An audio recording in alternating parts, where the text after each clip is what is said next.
Welcome to our channel Tally radar. నేను మీ journalist Yagnamurthy.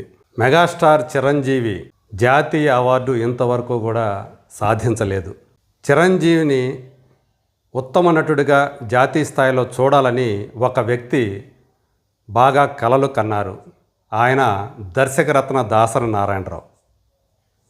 వాళ్ళిద్దరి కాంబినేషన్లో, అంటే చిరంజీవి దాసరి కాంబినేషన్లో ఒకే ఒక్క సినిమా వచ్చింది. అది 1989లో వచ్చినటువంటి లంకేశ్వరుడు. అది దాసరి నారాయణరావు గారికి 100వ సినిమా కావటం దర్శకుడుగా ఒక విశేషంగా చెప్పుకోవాలి. ఆ సినిమా మ్యూజికల్గా చాలా పెద్ద హిట్ అయింది, కానీ బాక్స్ ఆఫీస్ దగ్గర మాత్రం ఆశించిన రీతిలో ఆడలేదు అనే మాట మాత్రం నిజం. మరి అంతకు ముందు ఆ తర్వాత, ఎందుకంటే చిరంజీవి నటుడయింది 1978లో. ప్రాణం ఖరీదు అనే సినిమా మొట్టమొదటిగా రిలీజ్ అయింది. నిజానికి ఆయన కెమెరా ముందుకు వచ్చిన సినిమా పునాదిరాళ్ళు, కానీ అదేమో 7వ సినిమాగా రిలీజ్ అయింది. మరి 1978లో చిరంజీవి నటుడైతే 11 ఏళ్ల తర్వాత కానీ దాసరి నారాయణరావు గారి దర్శకత్వంలో ఆయన నటించే అవకాశం రాలేదు. ఎందుకనో అది కుదరలేదని చెప్పాలి. సో మొత్తానికి ఆ లంకేశ్వరుడు సినిమా వచ్చింది. అందులో కథానాయిక రాధ. ఆ తర్వాత కూడా మళ్ళీ వాళ్ళిద్దరి కాంబినేషన్లో ఒక సినిమా రూపొందకపోవటం అనేది నిజంగా ఆశ్చర్యకరం, విచిత్రంగా అని చెప్పాలి.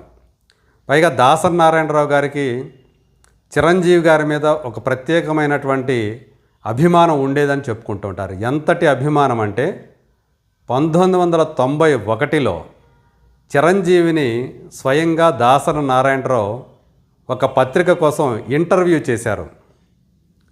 ఆ సందర్భంగా ఆయన వ్యక్తం చేసినటువంటి అభిప్రాయం ఏంటంటే, నువ్వు చాలా సూపర్ డూపర్ హిట్ సినిమాల్లో నటించావు, కానీ నిన్ను జాతీయ ఉత్తమ నటుడి అవార్డు అందుకుంటే చూడాలని ఉంది నాకు అని చెప్పేసి దాసరి నారాయణరావు గారు అంటే తన ఒక ప్రశ్నలో భాగంగా, మరి నీకు ఎప్పుడు కూడా అలాంటి ఉద్దేశం లేదా, ఆ తీసుకోవాలనే కోరిక లేదా అని చెప్పేసి కూడా చిరంజీవి గారు నన్ను అడిగారు తన ఇంటర్వ్యూలో భాగంగా. దానికి చిరంజీవి గారు ఒకటే చెప్పారు, అవార్డులు వస్తే సంతోషమే, కానీ అవార్డుల కోసం నేను ఎప్పుడు కూడా సినిమాలు చేయలేదు. అవార్డులు రావాలి, ఈ సినిమా ఖచ్చితంగా వస్తుందని కూడా నేను ఎప్పుడు భావించలేదు. ప్రజాభిప్రాయమే నాకు అవార్డుని కంటే మించినటువంటి విషయం. సో అలాంటి అభిమానం నేను సంపాదించుకోగలిగాను. అది అవార్డులకు మించినటువంటి ఆనందాన్ని నాకు ఇస్తుంది. అయితే మీలాంటి పెద్దలు నాకు జాతీయ అవార్డు రావాలని కోరుకుంటే కూడా అది నాకు సంతోషదాయకమే. సో మీరు కోరుకున్నట్లు ఎప్పటికైనా అది వస్తుందేమో చూద్దాం, కానీ రాకపోయినంత మాత్రాన నేనేమీ బాధపడను, ఎందుకంటే నాకు ప్రజల అభిమానం నాకు దక్కింది కదా అని చెప్పేసి చిరంజీవి గారు అప్పుడు సమాధానం చెప్పారు. సో 1991లో ఆ ఇంటర్వ్యూ ఏదైతే దాసరి గారు చేశారో అప్పటికే చిరంజీవి గారు ఆరాధన, అలాగే రుద్రవీణ, స్వయం కృషి లాంటి కళాత్మక చిత్రాల్లో నటించారు. సో ఆ 3 సినిమాల్లో కూడా, అంటే రెగ్యులర్ కమర్షియల్ సినిమాలు, రెగ్యులర్ యాక్షన్ స్టార్ సినిమాలు, వీటిని కాకుండా తన మనసుకి నచ్చినటువంటి ఒక ప్రయోగాలు చేయాలి, తనలోని నటుణ్ణి సాటిస్ఫై చేసుకోవాలనే ఉద్దేశంతో ఆయన తన ఇమేజ్కి భిన్నమైనటువంటి కథలతో, పాత్రలతో వచ్చినటువంటి ఆ సినిమాల్లో ఆయన నటించారు. అందులో రుద్రవీణ అనేది బాలచంద్ర గారు డైరెక్ట్ చేసినటువంటి సినిమా, స్వయం కృషి అనేది కె. విశ్వనాథ్ గారు తీసినటువంటి సినిమా, ఆరాధన భారతీరాజా గారి సినిమా. మరి ఇలాంటి గొప్ప దర్శకుల వాళ్ళ సినిమాల్లో ఆయన నటించారు. కానీ అయినప్పటికీ కూడా ఆ సినిమాలతో ఆయనకి ఖచ్చితంగా జాతీయ అవార్డు వస్తుంది అని చెప్పేసి చాలామంది భావించారు, కానీ అలాంటిది జరగలేదు.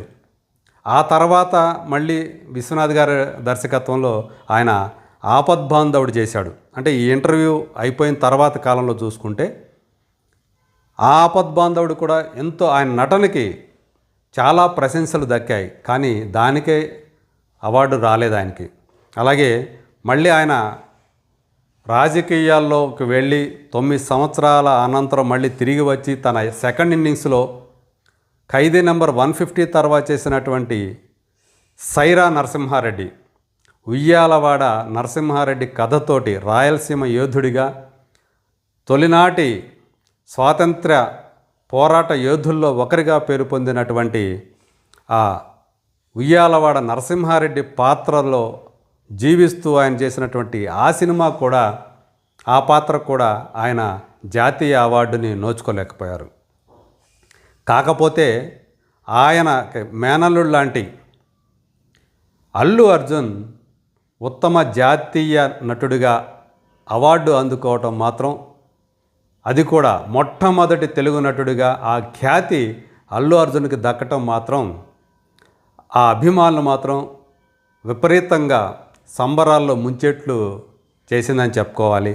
సో పుష్ప ది రైజ్ అంటే పుష్ప ఫ్రాంచైజీలో వచ్చినటువంటి మొట్టమొదటి సినిమా సుకుమార్ డైరెక్ట్ చేసినటువంటి సినిమాలో ఎర్రచందనం స్మగ్లర్ పుష్పరాజుగా తను చేసినటువంటి ఆ అభినయం మరి జ్యూరీని మెప్పించింది, నేషనల్ ఫిల్మ్ అవార్డుల జ్యూరీని. అట్లా ఆయన అల్లు అర్జున్ జాతీయ ఉత్తమ నటుడిగా అవార్డు అందుకున్నారు. అలా ఆ ఖ్యాతి సంపాదించినటువంటి మొట్టమొదటి తెలుగు నటుడిగా కూడా ఆయన నిలిచారు. తెలుగు సినిమాకు సంబంధించి చిత్తూరు నాగయ్య గారి దగ్గర నుంచి ఆయన మొట్టమొదటి సూపర్ స్టార్ అని చెప్పుకుంటారు.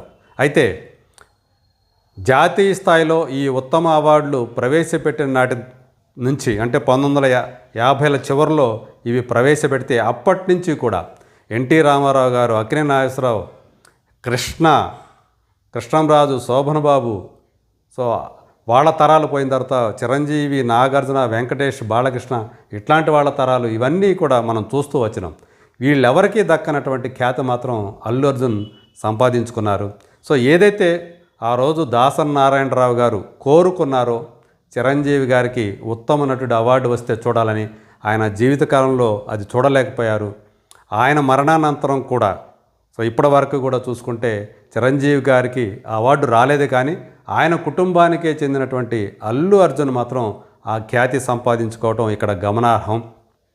మరి రాబోయే కాలంలో అయినా సరే మరి దాసరి గారి కోరిక ఏదైతే ఉందో, ఆయన కళ ఏదైతే ఉందో, ఉత్తమ నటుడిగా చిరంజీవిని చూడాలని తాను కోరుకుంటున్నానని ఏదైతే ఆయన ఆ ఇంటర్వ్యూలో ఎప్పుడో 1991లోనో వ్యక్తం చేశారో, మరి తన రాబోయే సినిమాలతో అయినా సరే చిరంజీవి దాన్ని సాధిస్తారా లేదా, let us wait and see.